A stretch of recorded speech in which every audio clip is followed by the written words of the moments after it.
The words hung in the air like poison. Naomi Bennett sat frozen across from her husband at the candlelit table, her fork halfway to her mouth. The expensive steak on her plate suddenly looked like rubber. Around them, other couples laughed and clinked glasses, completely unaware that her world had just shattered into a million pieces. "What did you just say?" Her voice came out as a whisper. Gregory didn't even have the decency to look ashamed. He stared at his wine glass, swirling the red liquid like it was the most interesting thing in the room. "You heard me, Naomi. I said I wish you weren't my wife." 5 years. They were supposed to be celebrating 5 years of marriage at this upscale restaurant downtown. She had worn the emerald green dress he once said brought out the warmth in her brown skin. She had made reservations 3 weeks in advance. She had actually believed they were going to have a nice evening together. Is this some kind of joke? Naomi set down her fork carefully, trying to keep her hands from shaking. Her heart pounded so hard she could hear it in her ears. No joke. Gregory finally looked at her, and his eyes were cold. "I'm tired, Naomi. Tired of pretending everything is fine when it's not. Tired of coming home to you. Just tired." The couple at the next table glanced over, and Naomi realized her breathing had gotten too loud. She pressed her napkin to her lap, crumpling the soft fabric in her fists. "Where is this coming from? We were fine this morning. We were fine yesterday. What changed?" Gregory's phone buzzed on the table.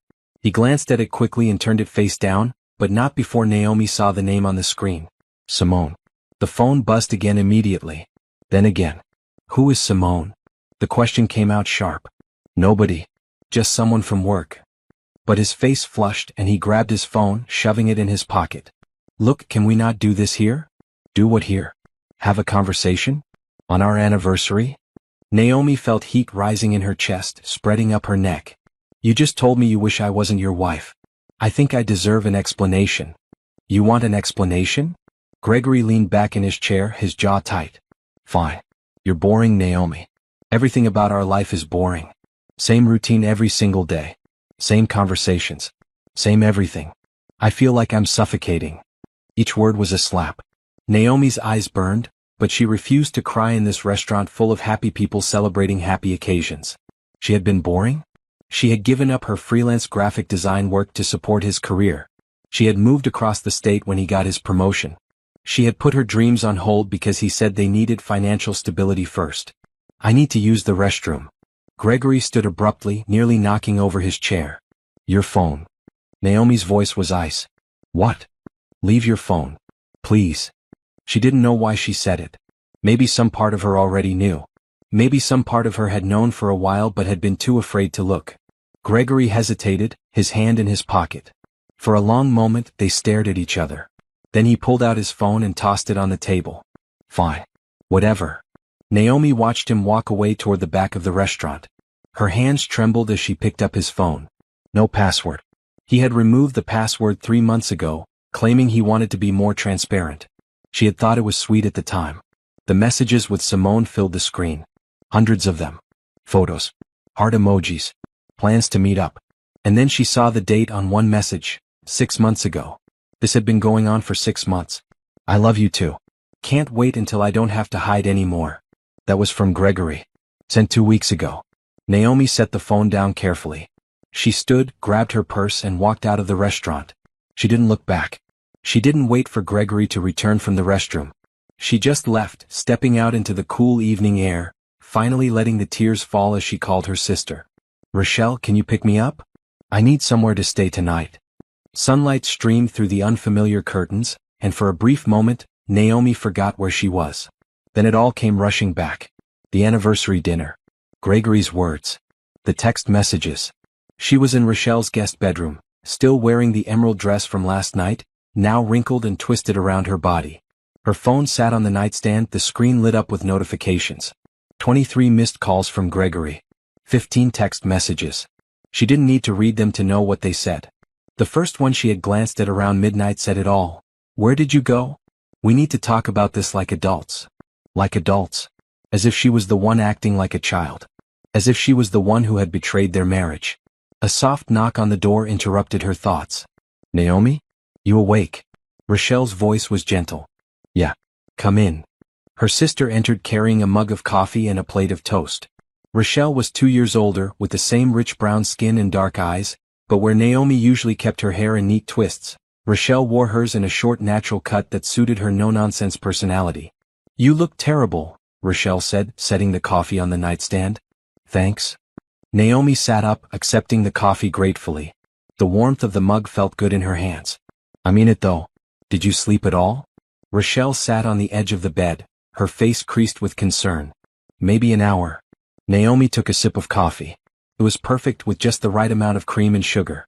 Rochelle always remembered the little things. "I kept looking through Gregory's phone. I know I shouldn't have, but I couldn't stop." "What did you find?"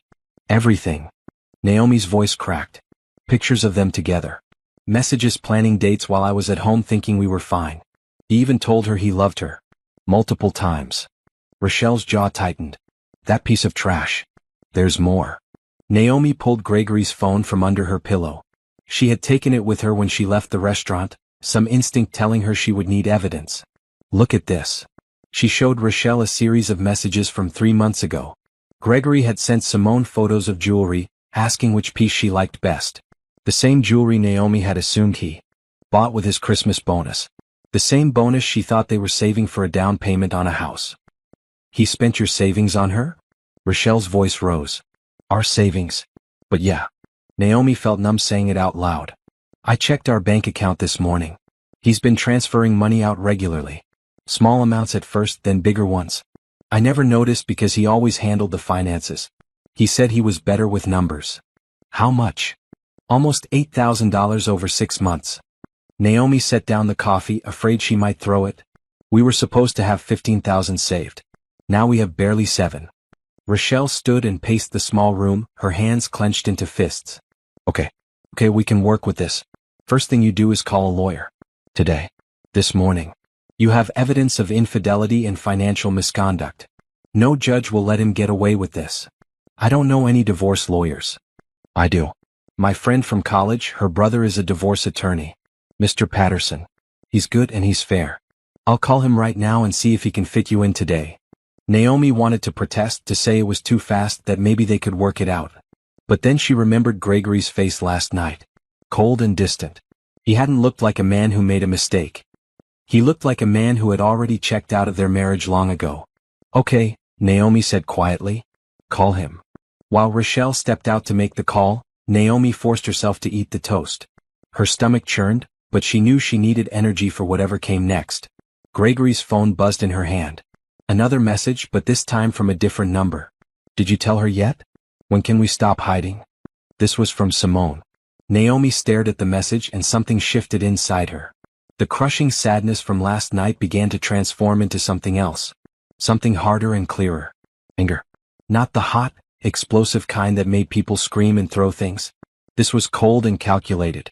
Gregory had humiliated her at their anniversary dinner, spent their money on another woman, and carried on an affair for half a year while Naomi played the devoted wife. He wanted her not to be his wife? Fine. She would grant that wish. But she would make sure he regretted every single choice that led to this moment. Rochelle came back in, phone in hand. "Mr. Patterson can see you at 2 o'clock this afternoon. I'm coming with you." "Thank you." Naomi stood and hugged her sister tight. "I need to go back to the house and get some of my things. Documents, clothes, whatever I can fit in a suitcase." "Is Gregory there?" "No. He texted that he's staying at a hotel until I calm down." Naomi's laugh was bitter. "Until I calm down. Like this is just me overreacting." "Perfect. Let's go now while he's gone. Pack what you need, grab all the financial records you can find, and get out." Rochelle grabbed her keys. "And Naomi? You're going to get through this. You're stronger than you know." Naomi nodded, but inside she wasn't sure about strength. What she felt was determination. She was going to dismantle the life Gregory thought he could just walk away from, piece by piece, until he understood exactly what he had lost. Mr. Patterson's office was nothing like Naomi expected. She had pictured dark wood paneling and intimidating law books, but instead the space was bright and modern with blue chairs and abstract art on the walls. The attorney himself was younger than she anticipated, maybe in his early 40s, with kind eyes behind wire-rimmed glasses.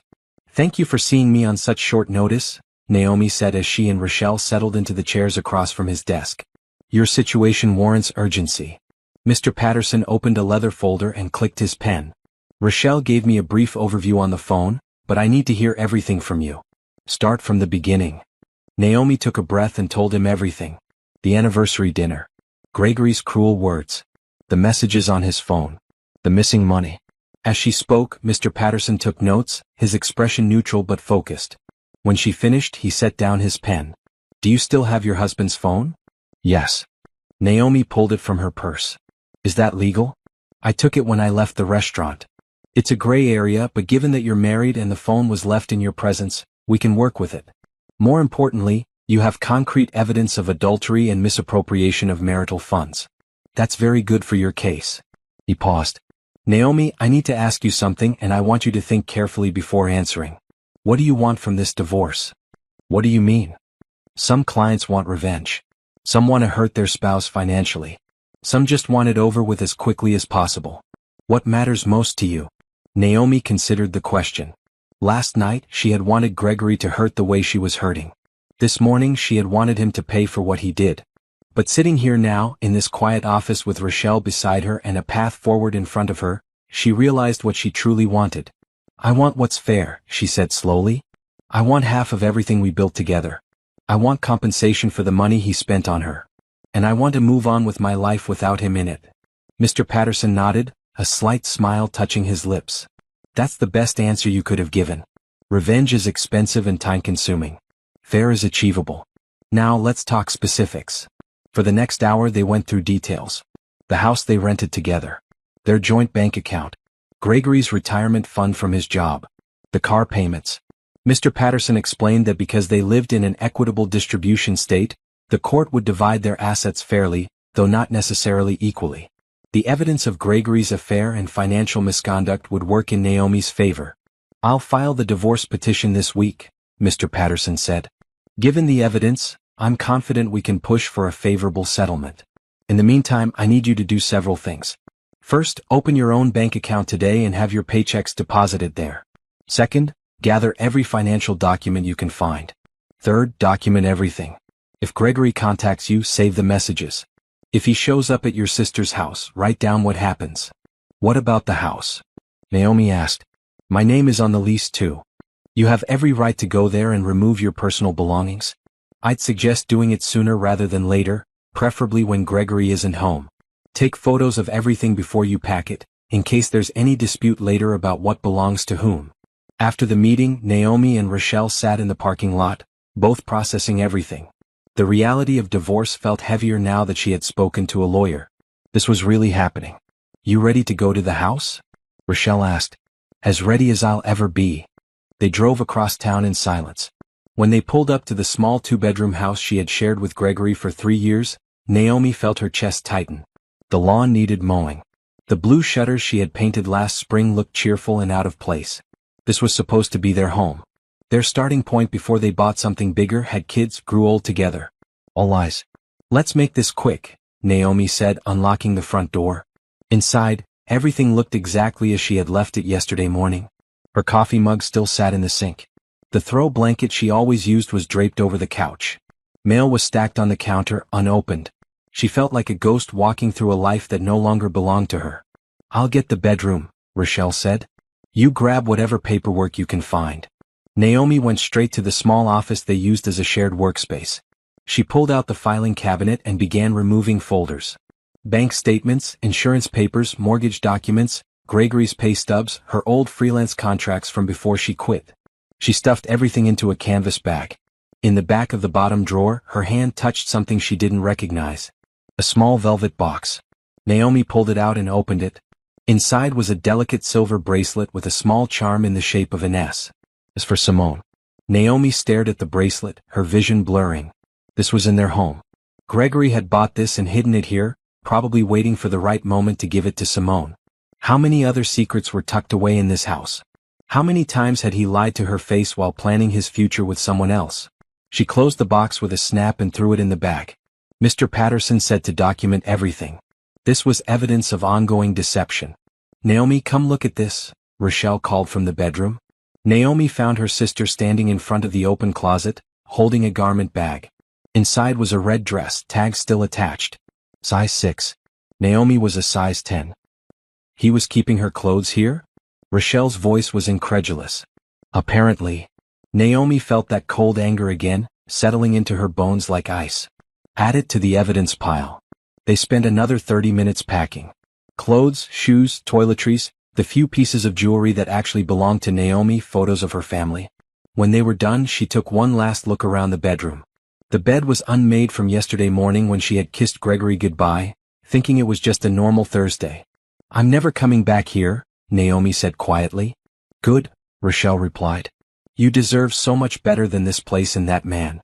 As they loaded the car, Naomi's phone rang. "Gregory." She declined the call, but moments later, a text appeared. "I know you took my phone. That's theft. Bring it back now or I'm calling the police." Naomi showed the message to Rochelle, who snorted. "Let him call. The police will laugh at him." Another text came through. "Simone means nothing. You're blowing this out of proportion. Come home so we can talk." Naomi blocked his number and climbed into the car. She didn't owe Gregory a conversation. She didn't owe him anything except divorce papers, and he would be getting those soon enough. 3 days after moving in with Rochelle, Naomi stood in the kitchen making tea when someone pounded on the front door. She knew immediately who it was. Gregory had a specific way of knocking, aggressive and impatient. "Don't answer it," Rochelle said, coming down the stairs in her pajamas. It was barely 7 in the morning. The pounding continued. "Naomi, I know you're in there. We need to talk. Right now." "I'm calling the police." Rochelle reached for her phone. "No, wait." Naomi set down her mug. "I'll talk to him. But you stay close, okay?" She opened the door but kept the chain lock engaged. Gregory stood on the porch and he looked terrible. His shirt was wrinkled, his hair uncombed, dark circles under his eyes. "Good. What do you want, Gregory?" "Let me in, please. We need to discuss this situation like adults." "There's nothing to discuss. You'll be receiving divorce papers soon." His face paled. "Divorce? Naomi, come on. Don't you think that's extreme? We had one fight. One bad night. One bad night." Naomi's voice rose despite her intention to stay calm. "You told me you wished I wasn't your wife. You've been having an affair for 6 months. You stole from our savings. That's not one bad night. That's 6 months of lies. I didn't steal anything. That money belongs to both of us. Money you spent on Simone. I saw the receipts, Gregory. The jewelry, the dinners, the hotel rooms. All of it." He ran his hand through his hair, a gesture she used to find endearing. Now it just looked pathetic. "Okay, yes, I made mistakes. I admit that. But divorce? Can't we go to counseling or something? Work through this. Work through this." Naomi laughed, a harsh sound. "You don't get to blow up our marriage and then act like counseling will fix it. You made your choice. You chose Simone. I didn't choose her. I choose you. I'm here, aren't I? I'm fighting for us. You're not fighting for us. You're fighting because you got caught." Naomi saw Rochelle hovering in the hallway behind her, phone in hand, ready to call for help if needed. "You didn't fight for us when you started texting her. You didn't fight for us when you took her on dates. You didn't fight for us at our anniversary dinner when you looked me in the eye and said you wished I wasn't your wife. I was angry that night. I said things I didn't mean." "No, Gregory. You said things you did mean but wished you hadn't said out loud." Naomi took a breath. "Is Simone done with you? Is that why you're here? Did she leave you when she found out you're broke now?" His silence was answer enough. His jaw clenched and his eyes wouldn't meet hers. "That's what I thought." Naomi felt a grim satisfaction. She didn't sign up to be with a man going through a messy divorce.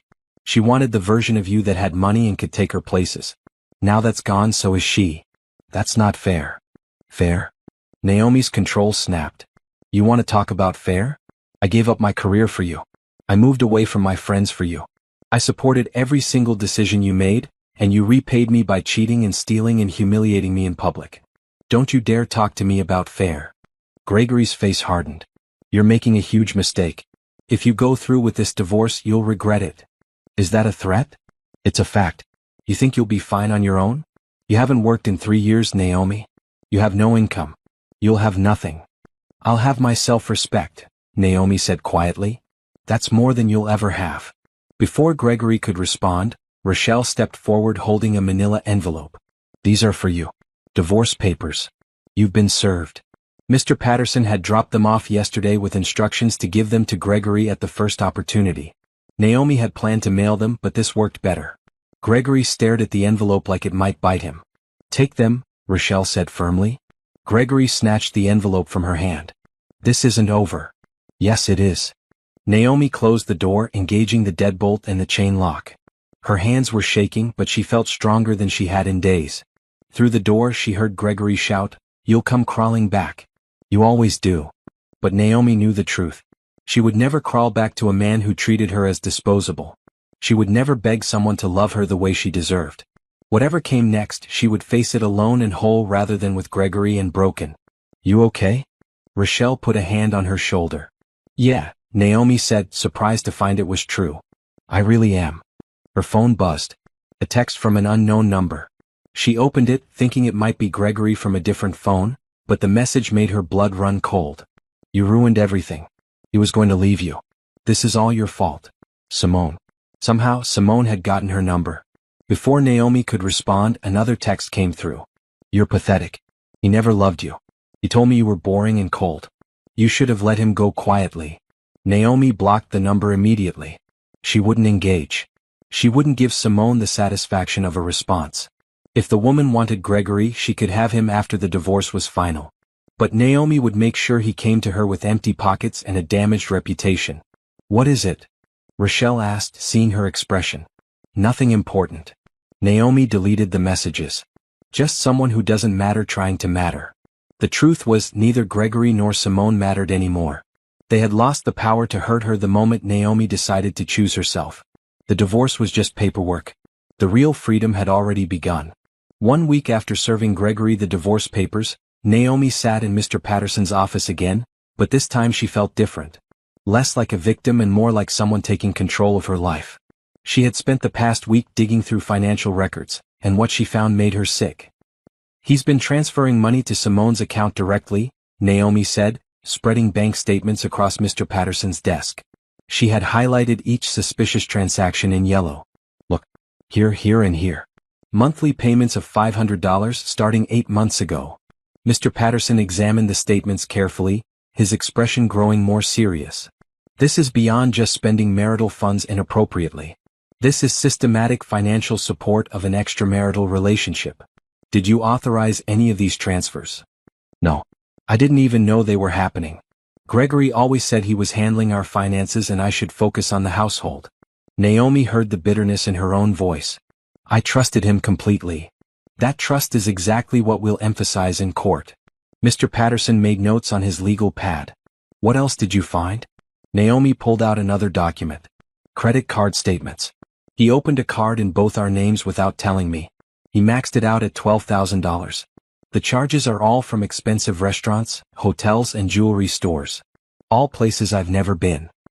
"He put you in debt to finance his affair?" "Yes." The word came out flat. Naomi had cried about this discovery for hours 2 nights ago. Now she just felt numb. "I also found receipts in his email. He was paying part of Simone's rent. $400 a month for the past 6 months. Mr. Patterson sat back in his chair, removing his glasses to clean them. "Naomi, this is actually excellent news for your case." "Excellent? How?" "Because it shows a pattern of financial misconduct and deliberate deception. Gregory didn't just have an affair. He systematically diverted marital assets to support his girlfriend while you believed you were building a future together. Any judge will see this as a serious breach of fiduciary duty." He put his glasses back on. "I'm going to push for you to receive compensation for all of these unauthorized expenditures, plus a larger share of any remaining marital assets." "What about his retirement fund?" "That's marital property too. You're entitled to half of whatever he contributed during your marriage." Mr. Patterson flipped through his notes. "How long have you been married?" 5 years. "Almost exactly. And how much is in his retirement account?" Naomi pulled out the statement she had found.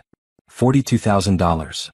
"That means you're entitled to approximately $21,000, possibly more if the court decides to compensate you for his misconduct." Mr. Patterson smiled slightly. "Between that, the debt he created, and the misappropriated funds, Gregory is going to face some serious financial consequences." For the first time since this nightmare began, Naomi felt a spark of satisfaction. Not joy exactly, but a sense that justice might actually be possible. What happens next? Gregory has 30 days to respond to the divorce petition. Based on the evidence, I expect he'll try to settle rather than go to trial. Most people do when the facts aren't in their favor. but we'll be prepared either way. After the meeting, Naomi drove back to Rochelle's house and found her sister in the living room with her laptop. How'd it go? Good. Really good, actually. Naomi sat down beside her. Mr. Patterson thinks we have a strong case. Gregory might even try to settle. Of course he will. He knows he messed up. Rochelle closed her laptop.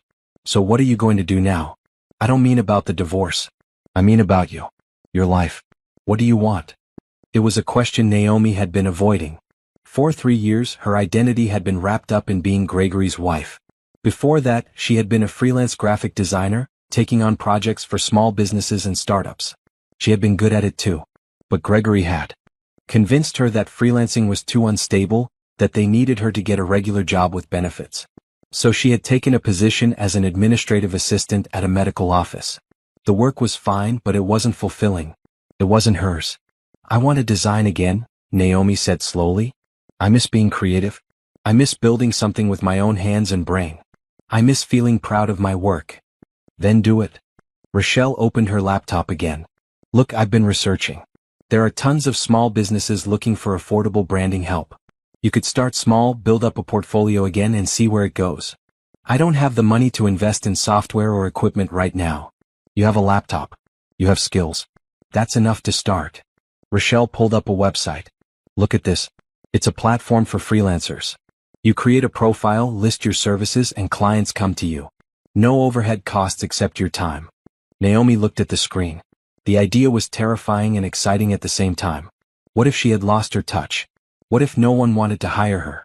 But then again, what did she have to lose? She was already starting over in every other aspect of her life. Why not this too? Okay, Naomi said. I'll do it. I'll create a profile tonight. That's my sister. Rochelle squeezed her hand. Gregory tried to make you small. Now you get to show him exactly how wrong he was.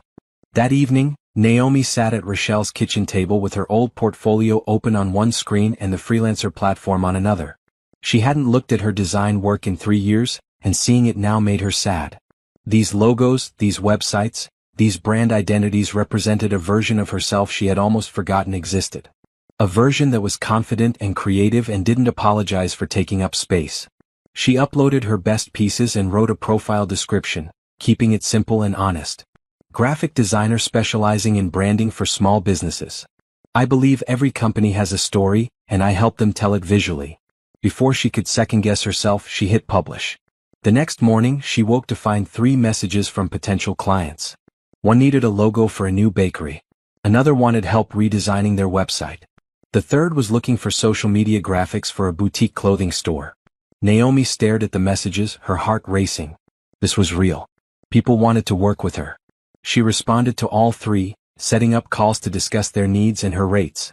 By the end of the day, she had signed contracts for 2 projects.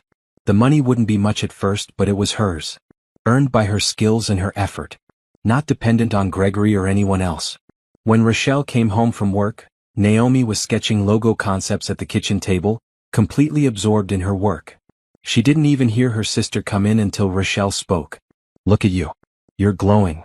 Naomi looked up, surprised to find herself smiling. I got 2 clients today. Real paying projects. That's amazing. Rochelle hugged her tight. I'm so proud of you. I'm proud of me too, Naomi said and meant it. For the first time in a long time she felt like herself again. Not Gregory's wife. Not a woman whose husband cheated on her. Just Naomi doing work she loved and building a future on her own terms. Her phone buzzed with a new email. Mr. Patterson's office.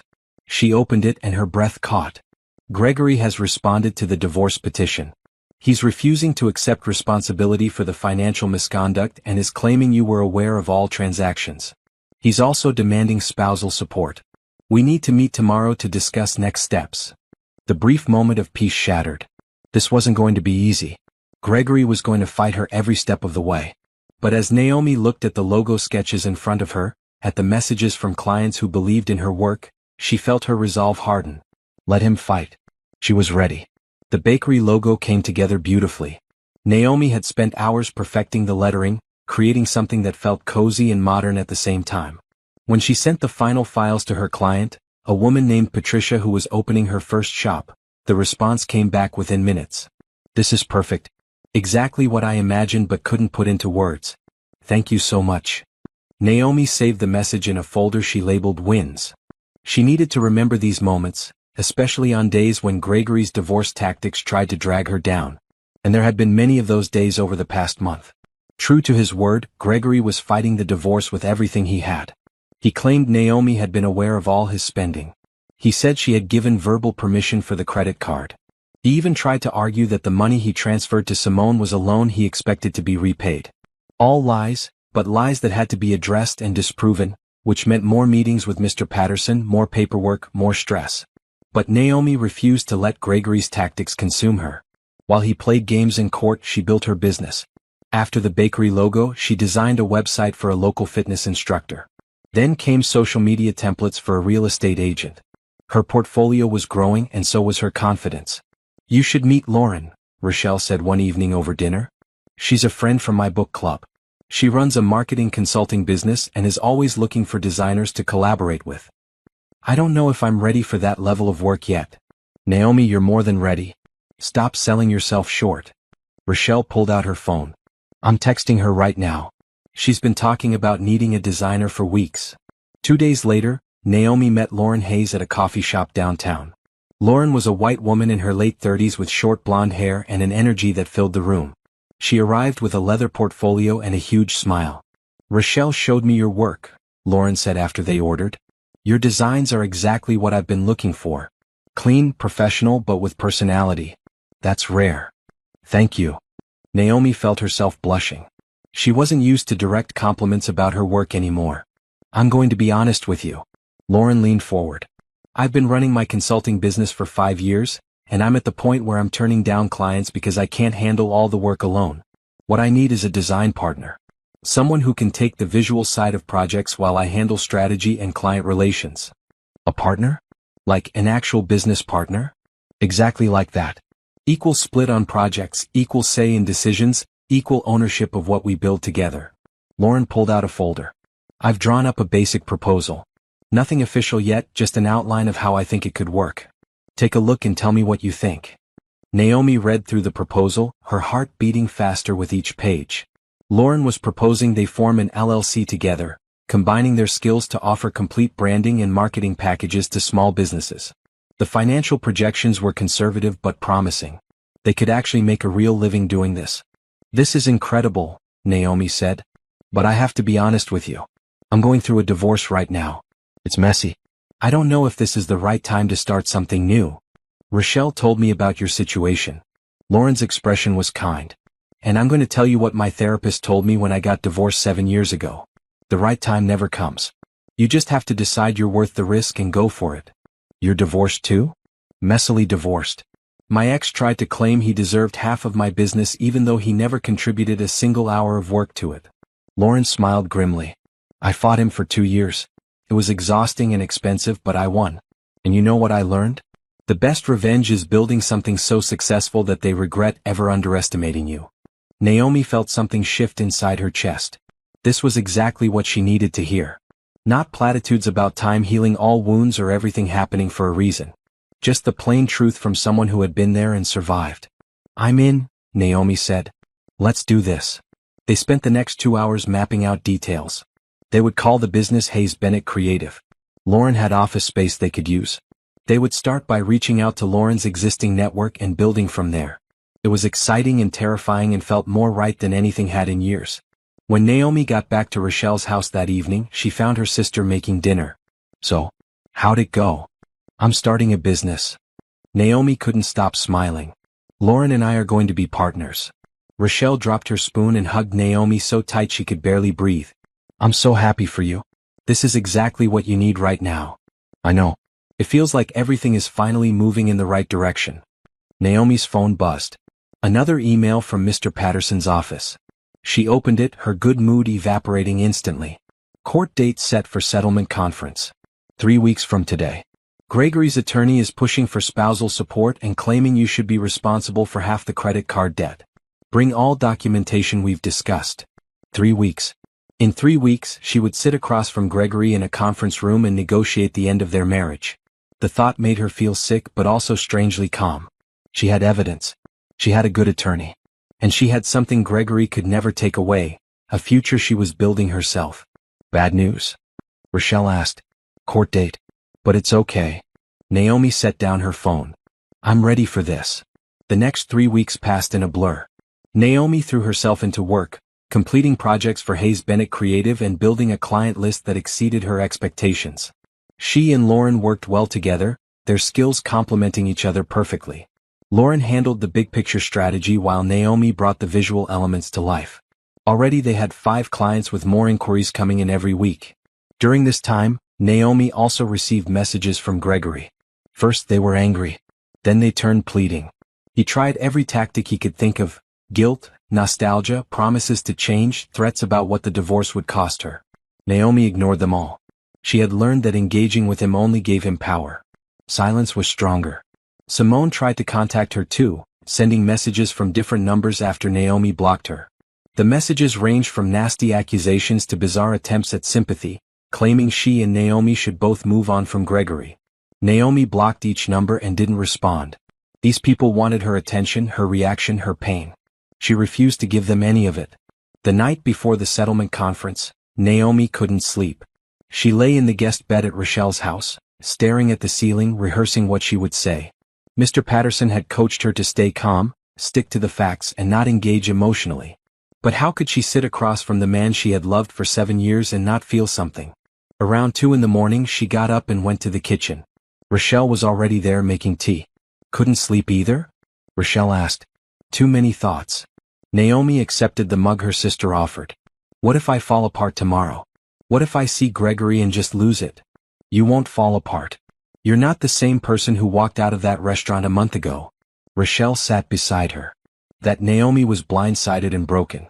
The Naomi sitting here now has built a business, stood up for herself, and survived every dirty trick Gregory threw at her. You're stronger than you think. I don't feel strong. Strong people rarely do. They just keep moving forward anyway. Rochelle squeezed her hand.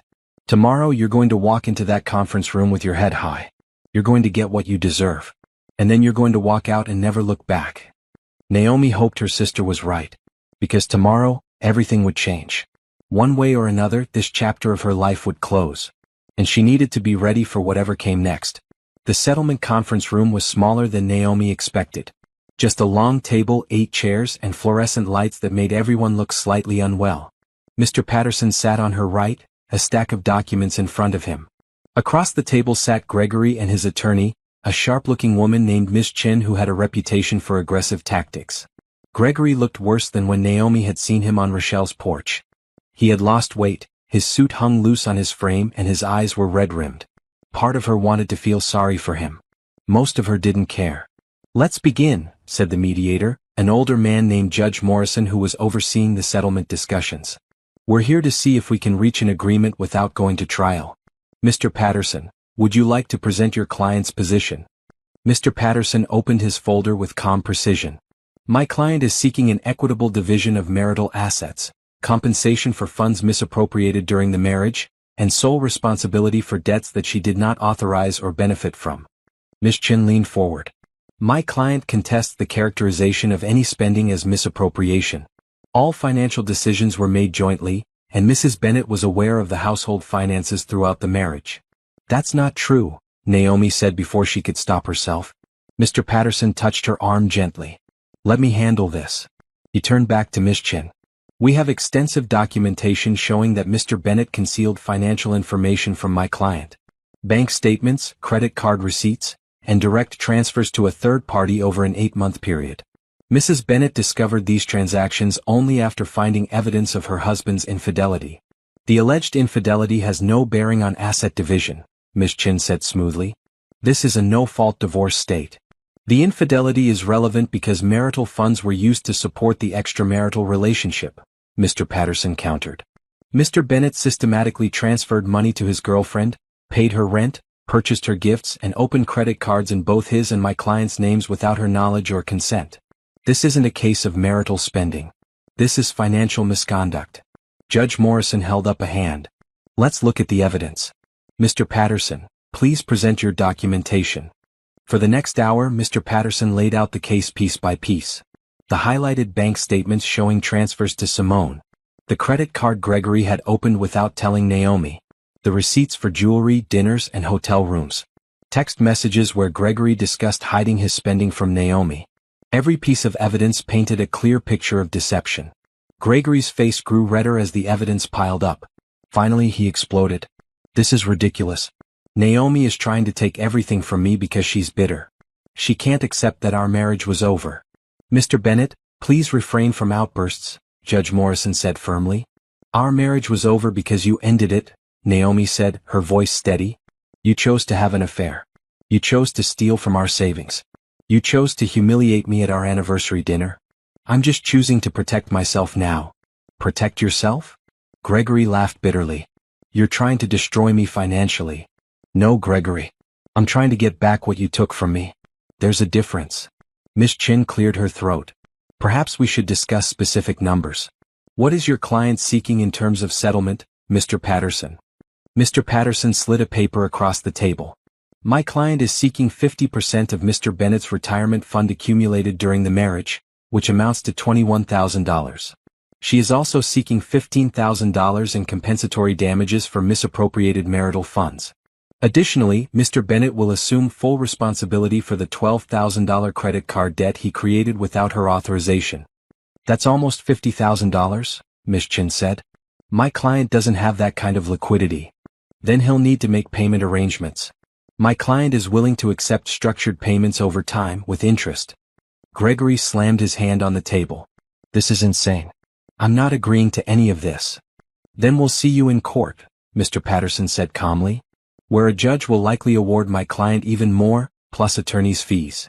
Miss Chin and Gregory huddled together, whispering urgently. Naomi watched them, feeling strangely detached. This was the man she had planned a future with. The man she had trusted completely. Now he was just a stranger on the other side of a table, arguing about money and blame. After several minutes, Miss Chin spoke. "We need time to review the evidence and discuss options with our client. Can we reconvene next week?" "Agreed," Mr. Patterson said. As everyone gathered their papers, Gregory suddenly stood and walked around the table toward Naomi. She tensed, but Mr. Patterson was already between them. "I just want to talk to her," Gregory said. "Alone. Please." "Absolutely not," Mr. Patterson replied.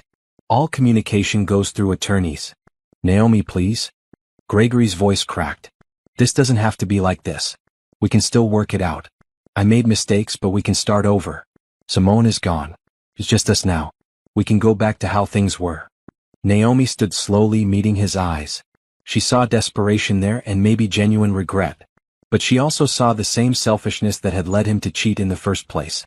He didn't want her back because he loved her. He wanted her back because his plan had fallen apart. "Gregory, we can never go back. Even if I wanted to, which I don't, the trust is gone. You destroyed it. And I'm not interested in building something new with someone who treated me like I was disposable." She picked up her purse. "Sign the settlement agreement. Move on with your life. Let me move on with mine." She walked out of the conference room without looking back, Mr. Patterson following close behind. In the hallway, she finally let out the breath she had been holding. "You did great in there," Mr. Patterson said. "Very composed." "I don't feel composed. I feel like I might throw up." "That's normal. But you stood your ground and that matters." He checked his watch. "I'll call you as soon as I hear from Miss Chin. Based on Gregory's reaction, I think they'll settle. He knows he'll lose if this goes to trial." That evening, Naomi met Lauren at their shared office space to review their latest project. But she couldn't focus on the branding proposal in front of her. Her mind kept replaying the conference, Gregory's desperate plea, the look on his face when she walked away. "You're somewhere else," Lauren observed. "Want to talk about it?" Naomi explained what had happened, including Gregory's last-minute attempt to reconcile. Lauren listened without interrupting, then poured them both coffee from the pot in the corner. "My ex did the same thing," Lauren said. "At our final hearing he tried to get me to drop everything and take him back. Said he had changed, that he understood what he lost, all of it. You know what I told him?" "What?" "I told him that change is great, but it doesn't erase the past. And I deserved someone who got it right the first time, not someone who only valued me after I was gone." Lauren smiled slightly. "He signed the papers that day. Never contacted me again. Best decision I ever made was walking away and meaning it." Naomi felt tears prick her eyes. Not sad tears but tears of relief. She wasn't alone in this. Other women had survived their marriages ending and built new lives. She could do the same. Her phone rang. Mr. Patterson. She answered immediately. Hello. Good news? Gregory's attorney just called. He's willing to settle. He'll agree to your terms in exchange for you waiving any future claims against his income. Meaning? Meaning you get the retirement fund portion, the compensatory damages, and he takes the credit card debt. But you can't come back later asking for more, even if his financial situation improves. Naomi didn't hesitate. I agree. Draw up the papers. I'll have them ready by the end of the week. Congratulations, Naomi. You're about to be officially divorced. She hung up and looked at Lauren, who was watching her expectantly. He settled. It's over. How do you feel? Naomi considered the question. She felt tired, relieved, sad for what she had lost. But underneath all of that she felt something else. Something that felt suspiciously like hope. I feel free, Naomi said. For the first time in years I feel completely free. The courthouse was busy on a Thursday morning. Lawyers in suits, families clustered on benches, the constant echo of footsteps on marble floors. Naomi sat outside the courtroom with Mr. Patterson and Rochelle, wearing a royal blue dress she had bought specifically for this day. She wanted to look strong and put together, even if she felt like she might fall apart. How are you holding up? Rochelle asked. I'm okay. Ready to get this over with. Naomi checked her phone. No messages. Gregory hadn't tried to contact her since the settlement conference 2 weeks ago. According to Mr. Patterson, he had signed all the papers without further argument. Today was just a formality, the judge officially dissolving their marriage and approving the settlement terms. All rise. The Honorable Judge Morrison presiding. They filed into the courtroom. It was smaller than the ones on television, just a few rows of benches and the judge's platform. Gregory was already there with Miss Chen, sitting on the opposite side of the room. He didn't look at Naomi when she entered. Judge Morrison reviewed the settlement agreement, asking questions about assets, debts, and whether both parties understood the terms. Naomi and Gregory each confirmed that they did. The whole process took less than 30 minutes. Based on the evidence presented and the agreement reached by both parties, this court grants the dissolution of marriage between Naomi Bennett and Gregory Bennett. The settlement terms are approved and will be legally binding as of today's date. Judge Morrison signed the papers with a flourish. You're both free to go. Just like that, it was over. 5 years of marriage ended with a signature. Naomi stood feeling strange. She had expected to feel something dramatic, but instead she just felt tired and ready to leave. Outside the courtroom, Mr. Patterson shook her hand. Congratulations. You handled this with grace and dignity. I'll file the final paperwork today, and you'll receive copies of everything within the week. Thank you for everything. I couldn't have done this without you. You did the hard part. He smiled. Good luck with your business. Something tells me you're going to do very well. Rochelle drove Naomi home in silence. It wasn't until they pulled into the driveway that Rochelle spoke. How do you feel? Honestly, I'm not sure yet. Ask me tomorrow. But the next morning, Naomi woke up and knew exactly how she felt. Lighter. Like she had been carrying something heavy for so long that she had forgotten what it felt like to move freely. The marriage was over. The legal battle was done. Now she could finally focus on building her future without looking over her shoulder. The settlement money came through faster than expected. $21,000 from Gregory's retirement fund, plus $15,000 in compensatory damages. After paying Mr. Patterson's fees and the debts Gregory had left behind, Naomi had almost $20,000 in her bank account. It wasn't a fortune, but it was enough to start fresh. She immediately put half into savings and used the rest to invest in her business with Lauren. They upgraded their office space, bought better equipment, and launched a marketing campaign to attract new clients. Hayes Bennett Creative was growing faster than either of them had anticipated. We need to hire help, Lauren said one afternoon as they reviewed their project list. We have more work than we can handle alone. Already? Naomi looked at the calendar filled with client meetings and deadlines. We've only been doing this for 2 months. Exactly. And if we want to keep growing, we need support. Lauren pulled up a job posting she had drafted. I'm thinking we start with a part-time assistant. Someone to handle scheduling, emails, and basic administrative stuff. That frees us up to focus on the creative work. Naomi read the posting and nodded. Let's do it. 3 weeks later, they hired a college student named Tasha who was studying business administration. She was eager, organized, and caught on quickly. With Tasha handling the logistics, Naomi and Lauren were able to take on even more clients. The business was thriving in a way Naomi had never imagined possible. One evening, as Naomi was leaving the office, she ran into someone she hadn't seen in months. Simone. The other woman was standing outside a coffee shop across the street, looking at her phone. She glanced up and their eyes met. For a moment, neither moved. Then Simone started walking toward her, and Naomi felt her stomach drop. But she didn't run. She just stood there waiting. "Naomi," Simone said as she approached. She looked different than Naomi had imagined. Younger, more uncertain. "I know you probably don't want to talk to me." "You're right. I don't." Naomi turned to leave. "Wait, please. I just need to say something." Simone's voice was desperate. "I'm sorry. For everything. I know that doesn't fix anything, but I need you to know that I'm sorry." Naomi turned back. "Why are you telling me this? What do you want from me?" "Nothing. I just..." Simone looked down. "Gregory told me you were boring. That you didn't care about him. That your marriage was already over. I believed him because I wanted to. But I was wrong and I'm sorry I helped hurt you." Naomi studied the woman in front of her. She could feel anger rising, all the pain and humiliation of the past months threatening to overflow. But underneath that she felt something else. Pity. Simone had been lied to just like Naomi had. Gregory had manipulated both of them. "I appreciate the apology," Naomi said carefully. "But it doesn't change anything. What's done is done. Gregory made his choices and so did you. I've moved on and I suggest you do the same. He tried to get back together with me, you know, after you filed for divorce. But I said no. I realized that if he could do that to you, he could do it to me too. Smart decision." Naomi shouldered her bag. "I hope you find someone who treats you better. But I can't be the person who helps you process this. I'm still processing it myself." Simone nodded, tears in her eyes. "I understand. Thank you for listening." Naomi walked away, her heart pounding. She had handled that better than she expected. No yelling, no drama, just honesty and boundaries. It felt good to be the bigger person even when every instinct wanted to lash out. That night, she called Rochelle and told her about the encounter. "I ran into Simone today." "What? Where? What did she say?" Naomi recounted the conversation. "I actually feel sorry for her. She got played too." "Don't feel too sorry.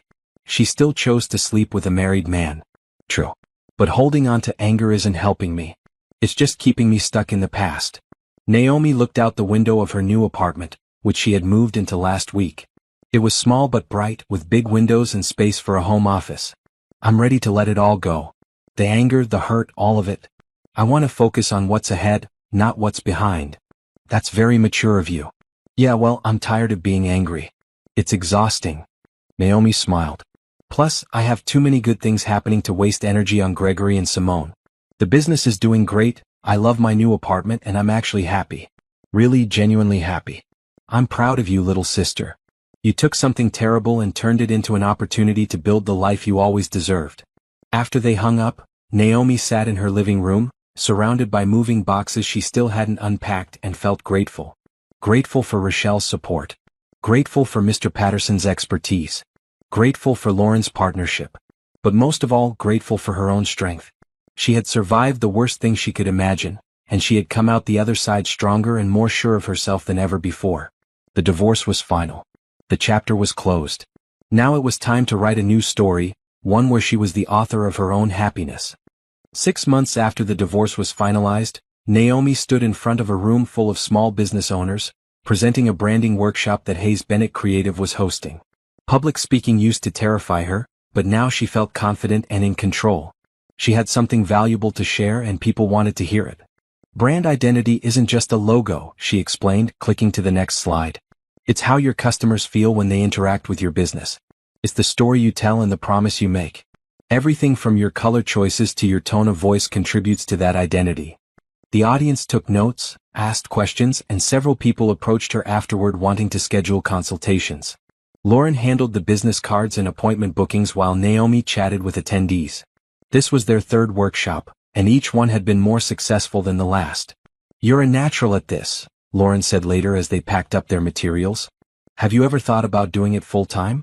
Teaching and speaking, I mean. I love the design work too much to give it up. But maybe we could do both. Workshops could be another revenue stream for the business." Exactly what I was thinking. Lauren grinned. We make a good team.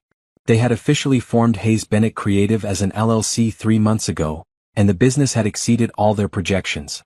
They now had 12 regular clients, 3 part-time employees, and a waitlist for new projects.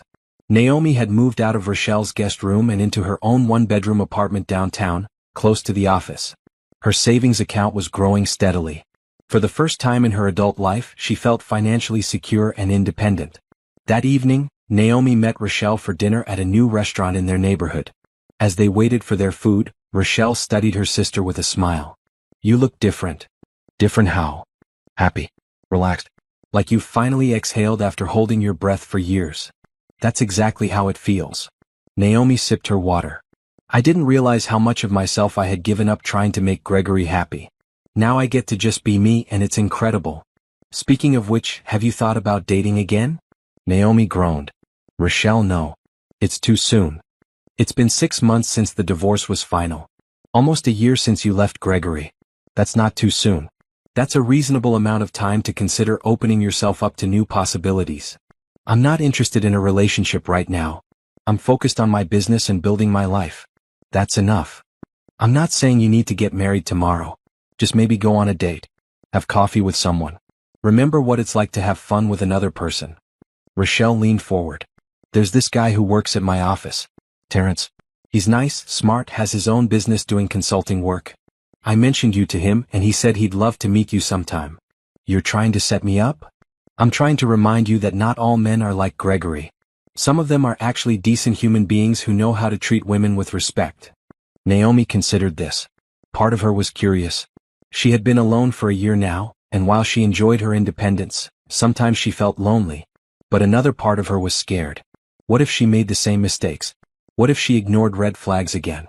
What if she wasted more years on someone who didn't deserve her? I'll think about it, Naomi said finally. No promises. 2 weeks later, Naomi found herself at a coffee shop, waiting for Terrence. She had agreed to meet him after Rochelle wouldn't stop talking about how perfect they were for each other. Naomi was skeptical, but she figured one coffee couldn't hurt.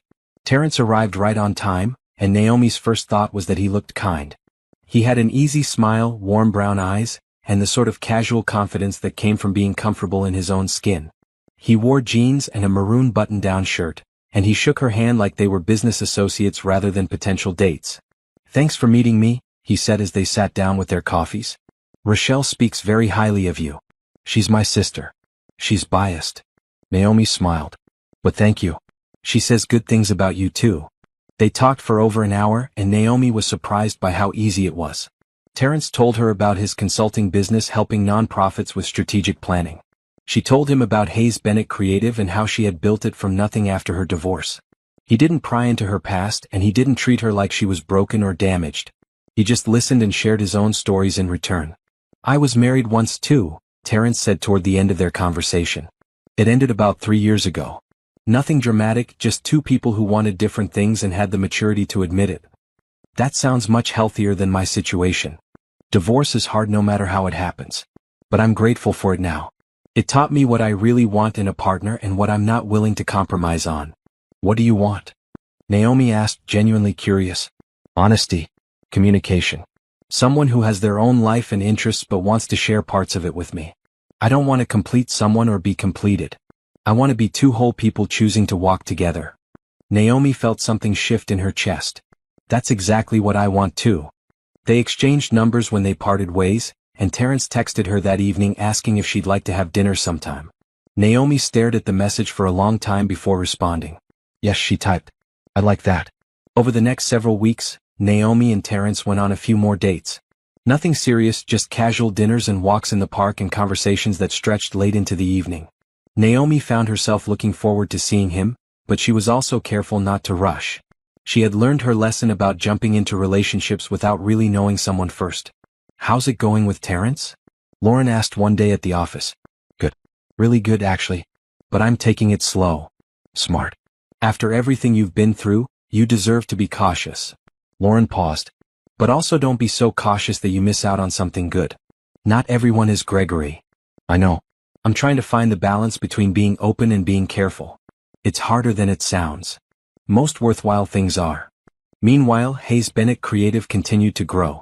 They landed their biggest client yet, a regional chain of fitness centers that needed complete rebranding. The project would take 6 months and pay more than all their other clients combined. Naomi and Lauren celebrated with champagne in the office, toasting to their success and the future they were building together. "A year ago, I was serving divorce papers to my cheating husband," Naomi said, raising her glass. "Now I'm running a successful business, living in my own apartment and actually happy. It's amazing how much can change." "You did that. You made those changes happen." Lauren clinked her glass against Naomi's. "Here's to women who rebuild their lives and come back stronger." That night, Naomi sat in her apartment, looking at the city lights through her window. In the corner of her living room sat the first piece of furniture she had bought for herself, a bright red armchair that Gregory would have hated. She loved that chair. She loved this apartment. She loved the life she had created from the ashes of her marriage. Her phone buzzed. A text from Terrence. "Thinking about you. Hope you had a good day." Naomi smiled and typed back. "Had a great day. Thank you for thinking of me." She wasn't in love with Terrence, at least not yet. But she was open to the possibility. She was open to a lot of possibilities now. For the first time in her life, she felt like the world was full of potential rather than limitations. And that was more than enough. The restaurant was packed on a Saturday evening, filled with couples celebrating anniversaries and birthdays and ordinary moments made special. Naomi sat at a corner table with Rochelle and Lauren, raising her glass in a toast. "To 1 year of Hayes Bennett Creative," Lauren said. "And to the best business partner I could ask for." "To new beginnings," Rochelle added. "And to my baby sister who proved that starting over can be the best decision you ever make." They clinked glasses and drank, the wine sweet on Naomi's tongue. 1 year. It had been exactly 1 year since that devastating anniversary dinner when Gregory told her he wished she wasn't his wife. 365 days of rebuilding, healing, and discovering who she was without him. "Speech," Lauren demanded, grinning. "Oh no. I'm not good at speeches." "Too bad. You're giving one anyway." Naomi laughed and stood, feeling only slightly self-conscious. "Okay, fine. A year ago today my life fell apart. My husband cheated on me, humiliated me in public, and made me question everything about myself. I thought my world was ending." She paused, looking at her sister and her business partner, these two women who had helped her survive the worst year of her life. But it wasn't ending. It was just changing. And yes, the change was painful and hard, and there were days I wasn't sure I'd make it through. But I did. We did. And now I'm standing here with a successful business, amazing people in my life, and a future that actually excites me. "Here's what I've learned," Naomi continued. "Revenge isn't about destroying the person who hurt you. Real revenge is building something so good, so fulfilling, so completely yours that you forget to be angry. It's choosing yourself over and over again until choosing yourself becomes natural. It's realizing that the best way to move forward is to actually move forward, not to stay stuck reliving the past." She raised her glass again.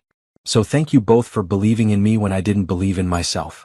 Thank you for reminding me that I was more than someone's wife, more than someone's victim. Thank you for helping me remember who I was always meant to be." They drank, and Rochelle was crying, and Lauren was clapping, and Naomi felt happier than she could remember feeling in years. As they finished their meal, Naomi excused herself to use the restroom. She was washing her hands when the bathroom door opened behind her. She glanced in the mirror and froze. Gregory stood in the doorway looking startled. "Naomi, I didn't know you'd be here." "This is the women's restroom, Gregory." "Right. Sorry. I just saw you walking this way and—" He stepped back into the hallway. "Can we talk? Just for a minute?" Naomi dried her hands slowly, considering. She could say no. She could walk past him and return to her table and never think about him again. But part of her was curious. What could he possibly have to say after all this time? "1 minute," she said, stepping into the hallway. Gregory looked different. Older somehow, more worn down. He had lost more weight, and his suit looked expensive but didn't fit quite right. "You look good," he said. "Happy. I'm happy. What do you want, Gregory?" "I just wanted to say I'm sorry. For everything. I know it doesn't change anything, but I need you to know that I was wrong. About everything. You weren't boring. Our marriage wasn't suffocating. I was just scared of commitment and too much of a coward to be honest about it." Naomi crossed her arms. "Okay. Okay? That's all you have to say. What do you want me to say? That I forgive you? That I understand? I don't, Gregory. I probably never will. What you did was cruel and selfish, and it hurt me in ways I'm still dealing with. But I'm also grateful. Grateful? He looked shocked. Yes. Because you forced me to rebuild my life, and in doing that, I discovered I'm stronger and more capable than I ever knew. I have a business I love. Friends who support me. A future that's mine. So thank you for showing me who you really were before I wasted any more years on you. Gregory's face crumpled. I made a huge mistake. Simone is gone. My job is stressful. I'm alone. I keep thinking about what we had and what I threw away. What we had was a marriage built on lies and unequal sacrifices. You just didn't realize it because the lies benefited you and I was the one making sacrifices. Naomi checked her watch. Your minute is up. I need to get back to my dinner. Wait, is there any chance we could try again? Start over? I've changed, Naomi. I've been in therapy. I understand what I did wrong. No, Gregory. There's no chance. Not now, not ever. Naomi met his eyes directly. I don't want you back. I don't even think about you anymore except as a lesson learned. You're part of my past and you're going to stay there. She walked away, back toward the table where Rochelle and Lauren were laughing about something. Behind her, she heard Gregory call her name one more time, but she didn't turn around. She just kept walking, her head high, her heart light. Everything okay? Rochelle asked when she returned. Everything's perfect. Naomi sat down and smiled. I just ran into Gregory. What? Where? In the hallway. He wanted to talk, so I let him. He apologized and asked if we could try again. Lauren leaned forward. What did you say? I said no. Very firmly, very clearly no. Naomi felt a weight lift off her shoulders as she said it. And you know what? Felt amazing. A year ago I would have been tempted. I would have wondered if maybe he really had changed. But now, I know exactly what I deserve, and it's not a man who only wants me back after everything else falls apart. That's my sister, Rochelle said proudly. They finished dinner and walked out into the cool evening air. As they stood on the sidewalk saying goodbye, Naomi saw Terrence walking toward them. They had plans to meet for coffee after her dinner, and seeing him made her smile. Ladies, Terrence said, greeting them all with an easy warmth. How was dinner? Perfect, Naomi said, linking her arm through his. Just perfect. They said goodbye to Rochelle and Lauren and walked toward the coffee shop, talking about their weeks and making plans for the weekend. Terrence wasn't a replacement for Gregory. He was something entirely different. Something new and healthy and built on mutual respect. They were taking things slow, learning each other gradually, building trust brick by brick. You seem extra happy tonight, Terrence observed. I am. I ran into my ex-husband at the restaurant. Oh, how did that go? Better than I expected. He wanted to get back together and I was able to say no without even hesitating. It felt really good to realize I've completely moved on. Terrence squeezed her hand. Good for you. That takes strength. They reached the coffee shop and found a quiet corner to sit in. As Terrence went to order their drinks, Naomi pulled out her phone and saw a message from Lauren. Just got a call from that huge tech company we pitched to last month. They want to hire us. This is going to change everything. Naomi stared at the message, her heart racing. Hayes Bennett Creative was about to get even bigger. More opportunities, more challenges, more growth. A year ago, she had been begging Gregory to notice her, to appreciate her, to choose her. Now she was building an empire with her own two hands, and the only person she needed to choose her was herself. Terrence returned with their coffees and slid into the seat across from her. You're glowing. Good news. Very good news. My business just landed a major client. This is going to be huge for us. That's amazing. Congratulations. He raised his cup in a toast. To your success and to the future. To the future, Naomi echoed, meaning it with every fiber of her being. Outside, the city lights sparkled against the dark sky. Inside, Naomi Bennett sat with a good man and a bright future, finally free from the past that had tried to define her. She had gotten her revenge, not through destruction but through creation. Not through making Gregory suffer but through making herself flourish. And as she sipped her coffee and laughed at something Terrence said, she realized the truth. The best revenge had been proving Gregory wrong. She wasn't boring. She wasn't suffocating. She was capable.